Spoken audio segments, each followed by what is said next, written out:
Alhamdulillah, syukur kita panjatkan kehadirat Allah Subhanahu wa taala, yang mana sampai saat ini kita semua masih diberi rahmat, nikmat serta hidayahnya. Kita dalam keadaan sehat walafiat bisa berkumpul di majelis ini dalam rangka yaitu untuk bersama-sama memberikan doa kepada Ananda Reza Toping Alnando dalam acara yaitu Walimatul Hikmah.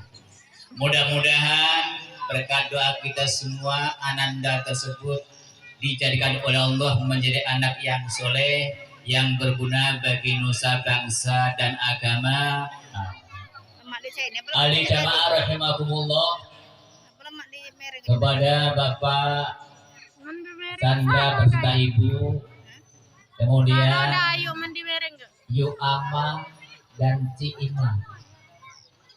Mana yang Yu Ima, mana yang Ci Ima sama baik. Kemudian kepada Ibu Kades, mohon izin Bu, giliran Pak Ustadz nak nyanyi. Cuma nyanyinya Pak Ustadz lain dengan nyanyian biduan. Kalau yang biduan nyanyi tangannya penuh duit, habis duit Bapak Ibu untuk nyawa. Tapi kalau Pak Ustadz tidak,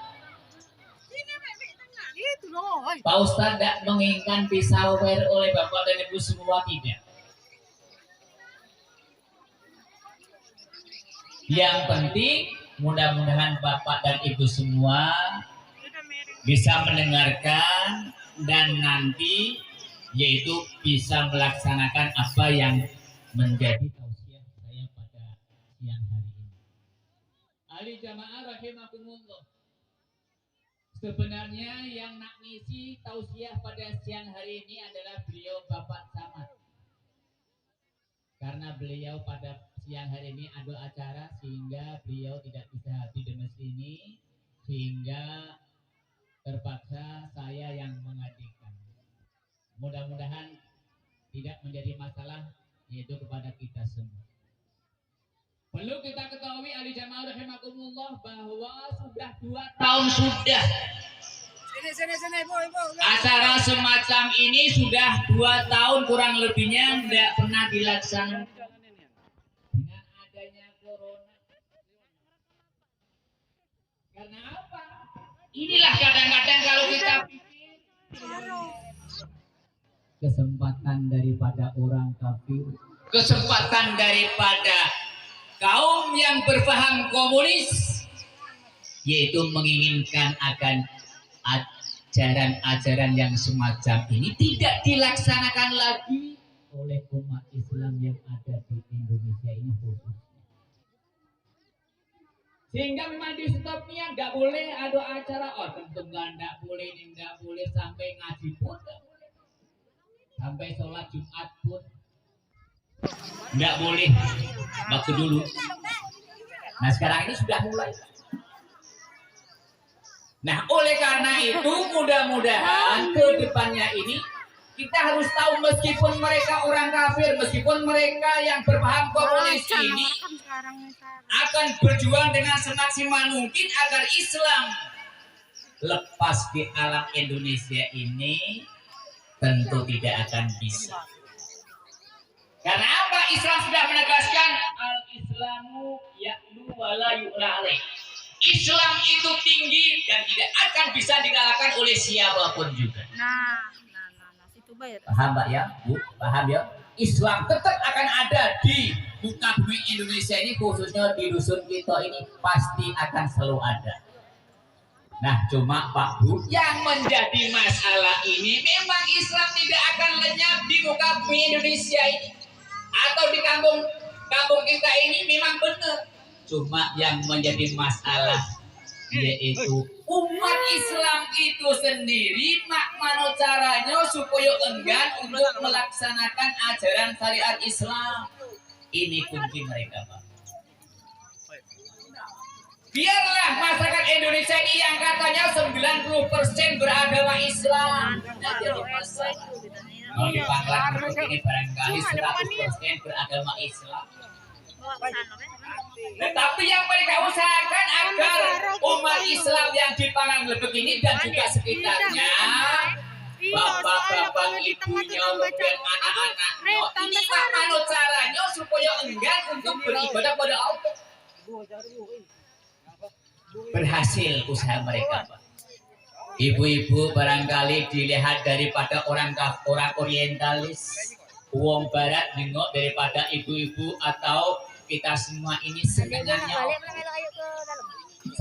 barangkali film-film yang bagus-bagus. Jika film yang ibu-ibu tonton itu selalu senang dalam hatinya, mereka putar yaitu di waktu-waktu di mana kita akan melaksanakan sholat.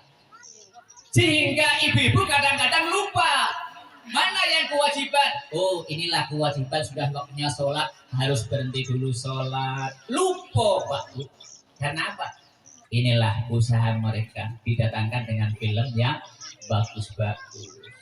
Yang anak-anak itu pun tak itu belum dicarikan kesenangan anak-anak apa? Menciptakan HP-HP yang modern ini dengan HP-HP yang begitu indah sehingga anak-anak ini istilahnya tiap hari-hari tidak ada waktu kecuali untuk main game. Lupa. Disuruh belajar sudah tidak mau lagi, males. Lebih bagus melihat buka HP, main video, main game seharian penuh pun tidak ada capeknya. Ini Pak berhasil. Padahal seharusnya seusia anak-anak kita ini, orang tua seharusnya peduli sama anak-anak kita, ajari anak-anak kita ini untuk yaitu memperdalami ajaran agama Islam. Ini kewajiban kita sebagai orang tua, Pak.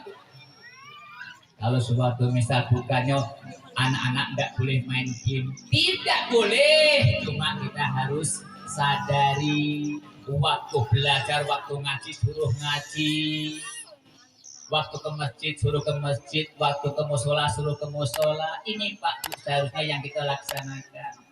Karena apa?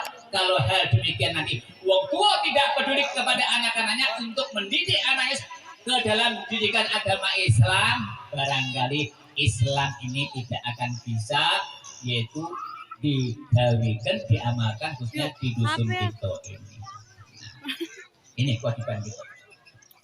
Kembali kepada masalah hitam. Masalah hitam ini baru perlu.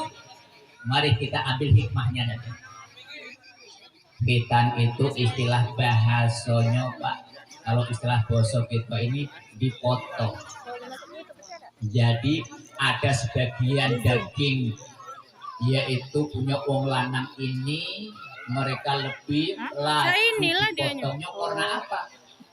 Tapi karena menurut sejarah bahwa dipotongnya dakar kita kaum lanang ini bahwa di dalam dakar itu masih ada kotoran. Ingat sejarah Nabi Ibrahim alaihissalam waktu beliau sudah usia 80 tahun Pak Bu, usianya wis tua. Beliau mendapat wahyu dari Allah Subhanahu wa taala, Ibrahim, bersihkan dirimu. Dirimu masih ada kotoran. Laju dibersihkanlah badan Ibrahim, mulai dari rambutnya dipotong, kukunya dipotong, kemudian kumisnya dipotong dan sebagainya, dibersihkan semua. Nampaknya malam berikutnya masih ada wahyu, bersihkan Ibrahim. Bersihkan Ibrahim, bersihkan Ibrahim. Beberapa sampai berkali-kali Ibrahim menerima wahyu. Nah, setelah dilihat, oh rupanya di dalam dakar inilah masih ada kotoran. Dalam arti kalau kita ada kotoran ini, kita sebagai umat Islam itu dikatakan wajib Pak untuk berhitan. Dalam arti kalau ada orang Islam kok tidak berhitan, berarti Islamnya belum sah, belum sempurna. Makanya sempurnanya umat Islam itu harus yaitu berhitan atau dipotong dakarnya. Kemudian ada istilah makna yang tersirat di dalamnya. Maksudnya Pak Bu, dibersihkan ini bukan hanya sekedar yang dibersihkan dakarnya saja.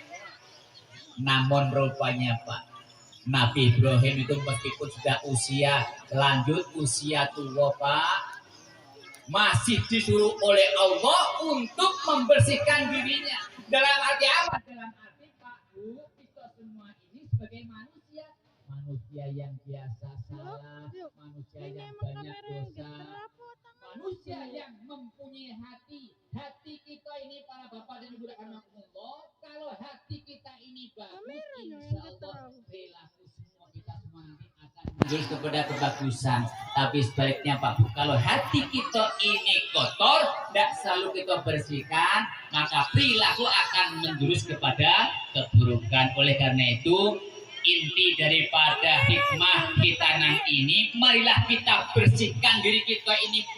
Nah, kita bersihkan hati kita ini Pak, hati yang penuh dengan dosa ini. Ayo setiap saat kita selalu beristighfar, mohon ampun kepada Allah Subhanahu wa taala, yaitu dengan cara selalu bertakwa kepada Allah Subhanahu wa taala, selalu melaksanakan apa yang menjadi perintah-perintah Allah dan menjauhi semua yang menjadi larangan-larangan Allah Subhanahu wa taala. Khususnya Pak Bu, ini yang saya tekankan, ingat, yaitu sholat yang 5 waktu Pak Bu. Ini jangan sampai ditinggalkan oleh kita semua. Karena apa? Itulah kunci Pak. Kunci kita hidup sukses khususnya di alam akhirat nanti tergantung daripada sholatnya. Kalau sholatnya bagus, digawikan dalam sehari semalam itu 5 waktu Pak, digawikan dengan cara yang api, insya Allah Pak, amal-amal yang lainnya melok bagus. Tapi kalau hidup kita di alam dunia ini, sholat tidak pernah, suatu misal, ataupun sholatnya masih bolong-bolong, suatu misal, nanti perilaku kita yang lainnya itu digolongkan termasuk kurang bagus. Alangkah sayangnya, alangkah ruginya, kita hidup di alam dunia ini hanya sekali Pak Bu, hanya sebentar, tidak lama. Alangkah ruginya kalau kita tidak gawikan kewajiban kita sholat 5 waktu. Karena apa? Ingat bahwa alam yang sebenarnya, alam yang tidak akan hancur, yaitu hanya di alam akhirat nanti. Mudah-mudahan apa sekali manfaatnya kita semua. Amin ya rabbal alamin. Saya akhiri. Wassalamualaikum warahmatullahi wabarakatuh.